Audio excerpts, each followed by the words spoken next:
Hello and welcome to The Critique. Hello. Today we're reviewing a submission, a transcript of a reaction video. A pretty wild one. Yeah, it's commentary on a fictional 2026 World Economic Forum speech where Donald Trump demands Greenland and talks about psycho warriors and economic dominance. Okay, let's dig in.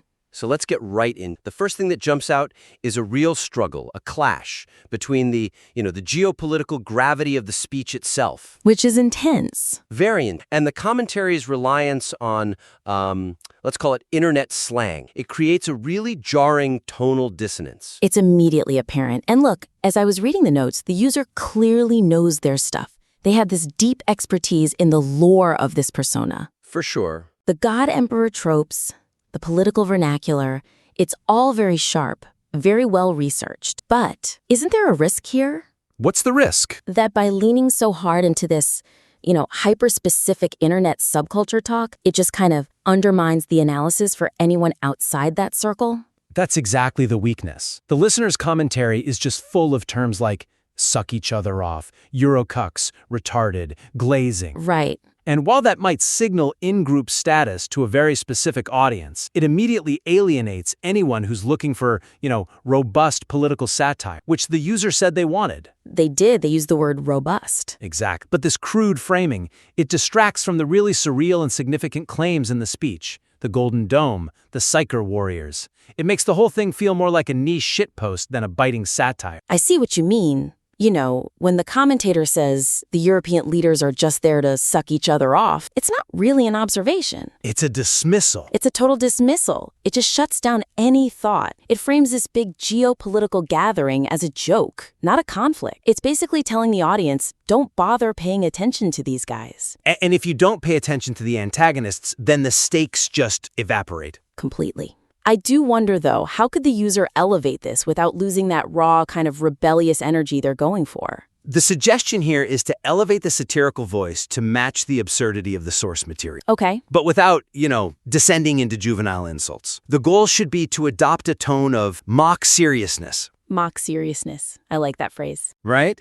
So think of it this way. You treat the surreal events, like the chainswords on battleships or the psycho warriors, as if they're real. as if they are valid, terrifying geopolitical developments. This actually heightens the satire because you're playing the game with the source material, not just pointing and laughing from the cheap seats. That makes a lot of sense. It's the difference between being a heckler and being a political analyst covering the apocalypse with a completely straight face. Exactly. That contrast is so much sharper. Can we look at a concrete example? How would you shift the language in the text? Let's take that part about the European leaders. Right now, it's that crude metaphor. Right. Instead of saying they're there to suck each other off, you could phrase it as something like a gathering of old world leaders frantically reassuring one another of their continued relevance in the face of the new world's dominance. Oh, that is so much stronger. Right? It conveys the exact same power dynamic, that they're weak, that they're insular, but it frames it through a lens of political desperation, not that. It gives you something to visualize, a room full of panicked diplomats, not just a meme. 100%. Let's take another one. The bit where Trump claims he disguised himself as a Muslim migrant. Right. I remember that. The commentary calls it a masterful gambit. Which is fine, but it's a bit memey.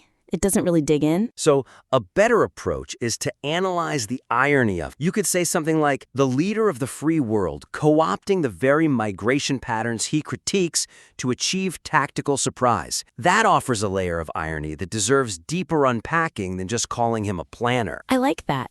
It treats the absurdity like a real tactic. It asks the audience to appreciate the complexity of the move, even if the move itself is insane.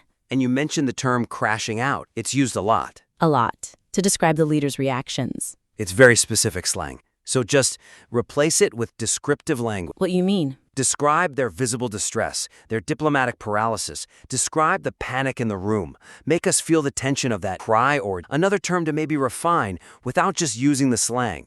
You could say the diplomatic veneer is cracked, or the room is descending into hysteria. Right, you create a scene instead of just stating a reaction.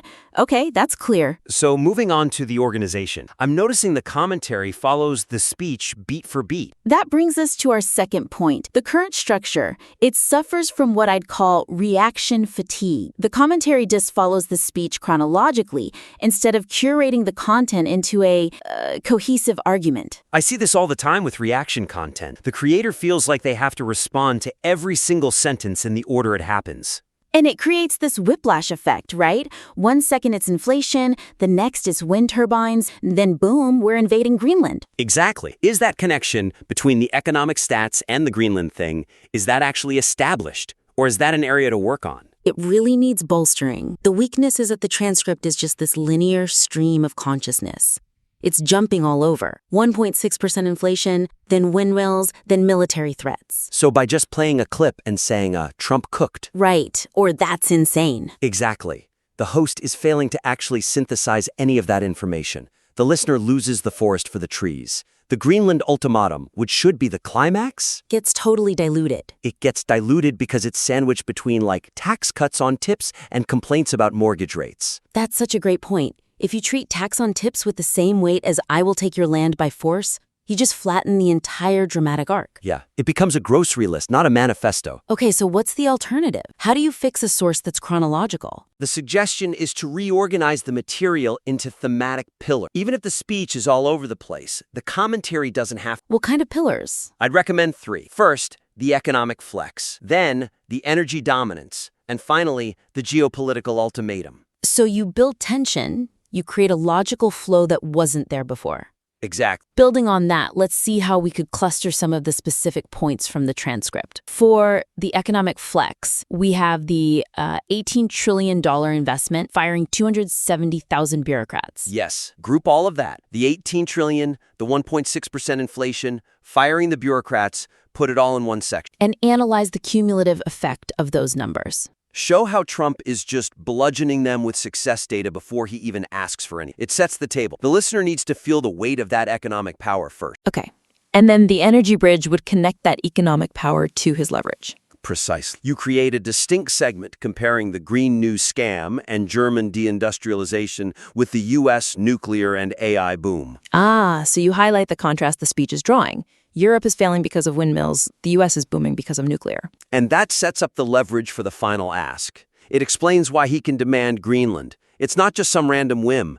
It's a calculated squeeze based on their energy dependency. Which leads to the grand finale. The climax. You save the Greenland demand, the Golden Dome, the threats of taking it by force. You save all that for the end. Don't let the tax on tips comment undercut the tension of the psycho warriors on the battleships. Exactly. By grouping these, the user can argue that the economic and energy dominance justifies the territorial expansion, at least in the speaker's mind. It turns the commentary into a story of escalation. That structure definitely provides a much stronger narrative arc. It turns the commentary into a story, not a checklist. But as I'm looking at the transcript, I'm just struck by how bizarre some of the claims are. Bizarre is a good word. Psycho warriors? Chain swords? The commentator seems to just accept them. And that brings us right to our third critique. The commentary frequently misses opportunities to deconstruct the specific rhetorical devices and these surreal claims. Instead, it just opts for passive agreement. The weakness there seems to be a lack of skepticism, or maybe a suspension of disbelief that just goes a little too far. A little. Okay, way too far. The speech has these, hallucinatory elements. Gray knights, golden domes, psychic weaponry. And the commentator just says things like, Trump is a T-Rex. Right, they essentially accept the premise of psychic weapons without probing any of the implications. It feels like they're just watching a movie and saying, cool graphics.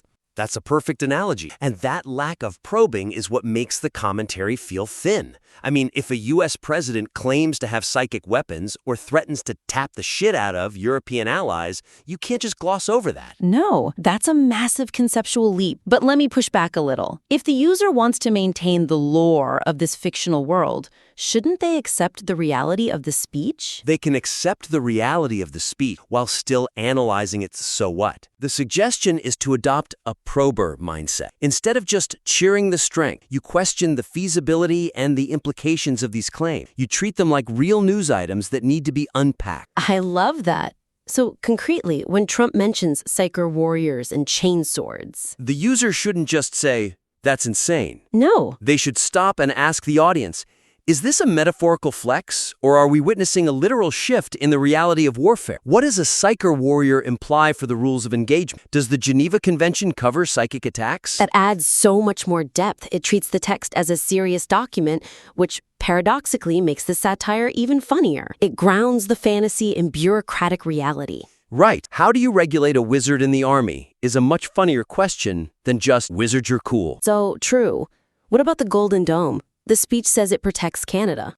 Okay, let's look at that. It says Canada lives because of the U.S. The user needs to analyze that power dynamic. Instead of just nodding along, ask, is this protection, or is it a hostage situation wrapped in gold? How does this redefine the concept of sovereignty for America's neighbors?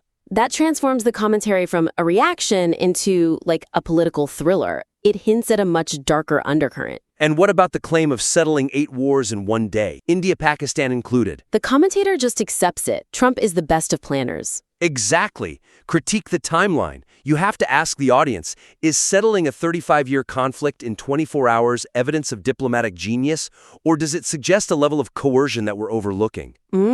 Just by asking the question, you make the listener think about the nature of the power being displayed, rather than just celebrate. It implies threats were made that we didn't get to see. But that makes sense. Because if the commentator just agrees with everything, the victory for the protagonist feels easy. There's no struggle. And you've just hit on the fourth and final critique. The material lacks robustness because it fails to adequately represent or grapple with the opposing viewpoint. You mean the globalists and the European leaders? Yeah, currently they're just dismissed as loser, gay, or retarded. It is very one-sided. And by stripping the antagonist of any competence or motivation, the protagonist's victory feels hollow. You need a formidable opponent. If the Europeans are just huddled in a cry orgy, there's no tension in defeating them. It's like watching a heavyweight boxer fight a toddler. Exactly. So the suggestion is to steelman the European position just for a moment before dismantling. Acknowledge why they might be afraid of Greenland being acquired or the tariff policies. Yes, it makes the dismantling of their argument so much more satisfying and logical. You have to build the monster up before you slay it. So, for example, with the Green New Scam and the wind farms, the user shouldn't just laugh at them for losing money. No, acknowledge the European intent first, environmental preservation, energy independence, and then pivot to the speech's counter-argument about economic suicide. So you create a clash of ideologies instead of just name-calling. And it shows why their good intentions led to bad outcome, which is a much smarter critique. It frames the tragedy of their position. That's a much richer narrative. What about the refusal to sell Greenland? The commentator's take is just, sucks to be you. Instead of that, explore the concept of territorial integrity. You could say something like, look, Europe views land as heritage and history. Trump views it as real estate and leverage. This fundamental disconnect is why the negotiation is failing, not just because they're weak. It frames the conflict as a clash of worldviews. It explains their stubbornness. Exactly. And I guess the same would apply to Gavin Newsom. He's mentioned as having a horrible time. Yes, because the speech mentions cutting sanctuary city funding, so don't just mock his discomfort. Explain the specific policy threat. Yes. Explain that his distress comes from the financial strangulation of his state's policy. That's a tangible, high-stakes conflict. And that connects all the way back to the very first point about tone. How so? By articulating the actual threat, financial strangulation, you don't need the crude insults. The reality of the situation is devastating enough on its own. You let the content do the work. The facts of the speech are already aggressive. You don't need to add aggression to the commentary. You need to add clarity. This has been a really thorough review. We've hit tone, structure, depth, and counter perspectives. It feels like if the user implements these things, the piece shifts from a simple reaction to a legitimate critique of this fictional scenario. We have. So let's just recap the main actionable points for our listener. Make sure they have a checklist for the edit. Good idea. First, clean up the internet slang. The cuck glazing, suck each other off. It undermines the intellectual robustness you're aiming for. It puts a ceiling on your content. Adopt that tone of mock serious. Treat the absurd as real. Second, restructure the clips into those thematic pillars. Economy, then energy, then the ultimatum. Don't just follow it chronologically. That'll prevent the reaction fatigue, and it builds that narrative arc of leverage leading to the final demand. And third, analyze the surreal military claims deeper. Don't just accept psychers and golden domes as cool lore. Question what they mean for international law, for sovereignty. That's where you'll find the analytical depth. Finally, introduce the why behind the European resistance. You have to steelman their arguments to create real dramatic tension before the protagonist dismantles them. Make the opponent worthy of the fight. I'm really interested to see how this piece transforms these changes. I mean, the source material is wild, and with the right framing, the commentary could be incredibly sharp. It could be the definitive analysis of this fictional timeline. It really could. I completely agree. So to the listener, we really encourage you to re-edit the commentary track with these lenses applied. And please, submit the revised version for a follow-up critique. We would love to hear the next iteration. Absolutely. Good luck with the edit. That's all for this critique. Keep refining your work.